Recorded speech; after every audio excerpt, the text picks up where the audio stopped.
Hi, I'm Chris Gaffney, and I got into the world of supply chain unintentionally. And as I say to people, my first job in the world of supply chain management was at age 10 when I delivered the Washington Post.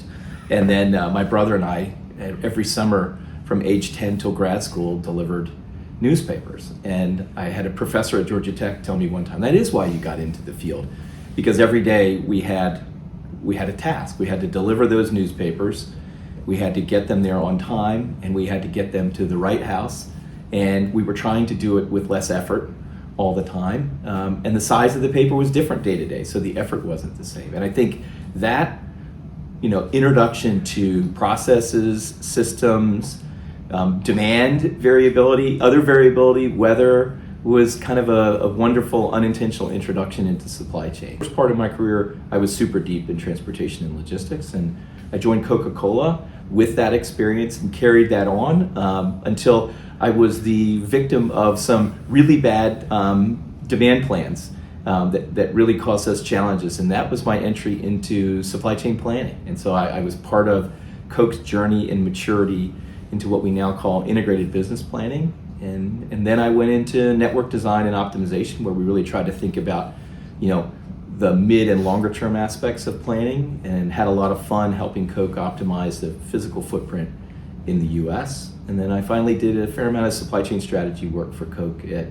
both the North American and global level before I went into some independent consulting, and now in academia, back at the starting place at Georgia Tech, looking at the research in the field and seeing how challenges are being kind of addressed and brought back to industry application.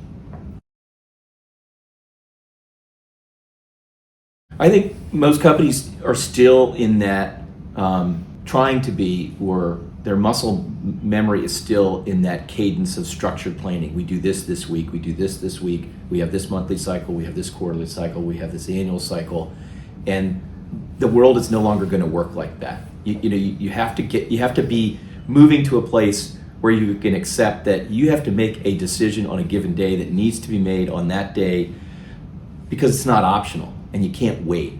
And I think that's the biggest challenge that I think is not optional for businesses to deal with. Okay. Yeah, and I've done some thinking and writing around overall supply chain competitiveness, and one of the things that I've focused on, and it even goes back to the early days of ERP, is that the promise versus the delivery has always seen a really large gap. So you've made a huge commitment, huge investment in time, and the capabilities that you hoped to get, you don't get to tap into. And my hope and belief is that we have wiser customers, but we also have better solution providers and partners who I think, with the right set of circumstances, are going to enable the leading supply chains to make the right investments that will allow them to say, I need this set of capabilities over this period of time, and my probability of being able to deliver that and deploy that in the marketplace is much higher than it has been over the last 30, 40 years. Got it. To some of the things that I've talked about, I think in platform, the ability to do real scenario planning at speed and scale is a differentiator, and very, very few people can do it in platform. So many of the people that I know are having to augment their existing tool set to do it, which has its own challenges in terms of integration and moving data around. Whereas with ketteQ, you get it in the platform, and from my view, the platform is evolving, and because of the way we interact with clients, you're going to get the benefit of that evolution, and you're going to have a platform that'll be able to grow with you both as your business matures, but as not only the world gets crazier, but we're thinking about how we solve these problems in different ways. The platform will get more capable as long as you're on it. Very good.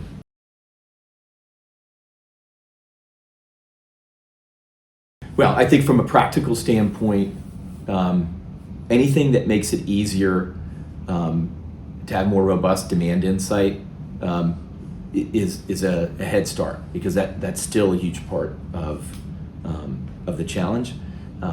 I think the second piece of that, as everyone says, we're now trying to say, how are these agents going to make our life easier? And so I think to be on the front end of that, and again, have that in platform and have a lot of those technical challenges of how you leverage that agent capability kind of embedded in a connected kind of ecosystem, I think gives you a much better shot of actually kind of seeing that potential come to life.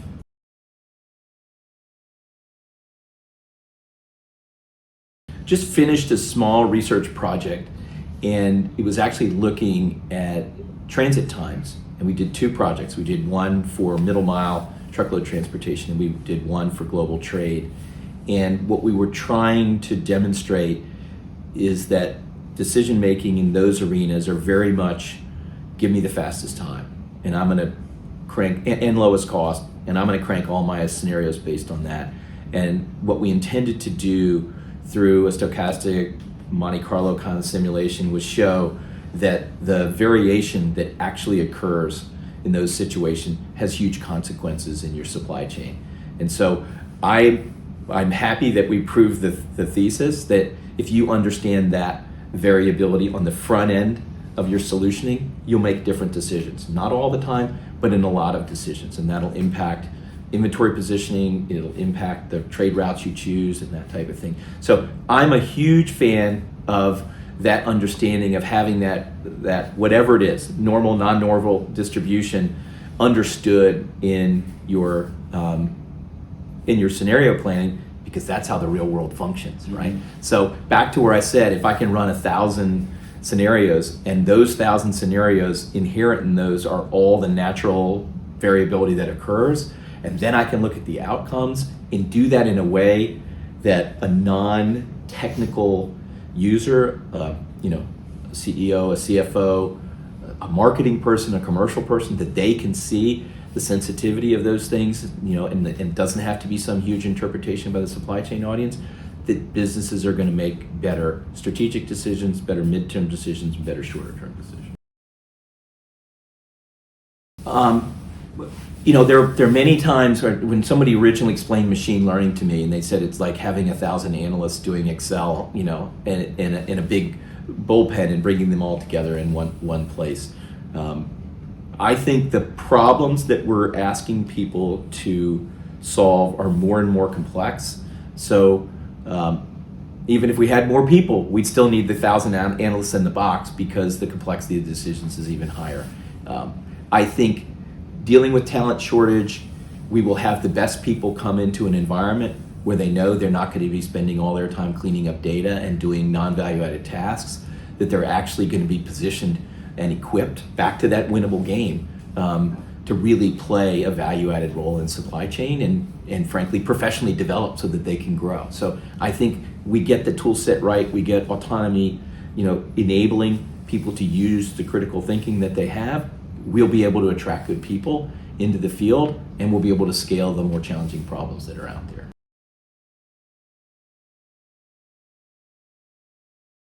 A foundational piece of advice I always give myself, I'm a relatively risk-averse person, and my first piece of advice was, if you're risk-averse, your advice to yourself should be, you should be take a few more risks, right? So that's probably my foundational. But in this case here, in terms of the winnable game, and I look back at the efforts I was involved in, I always want to make sure that the foundations are addressed first, because I was part of those high promise, low delivery situations, and a lot of it was we didn't have the foundations right? We didn't get the data clean, we didn't do the change management, and so I think to my younger self, it would be, how do you be part of setting the stage so that you have a higher probability of the new tech actually working? Very well done.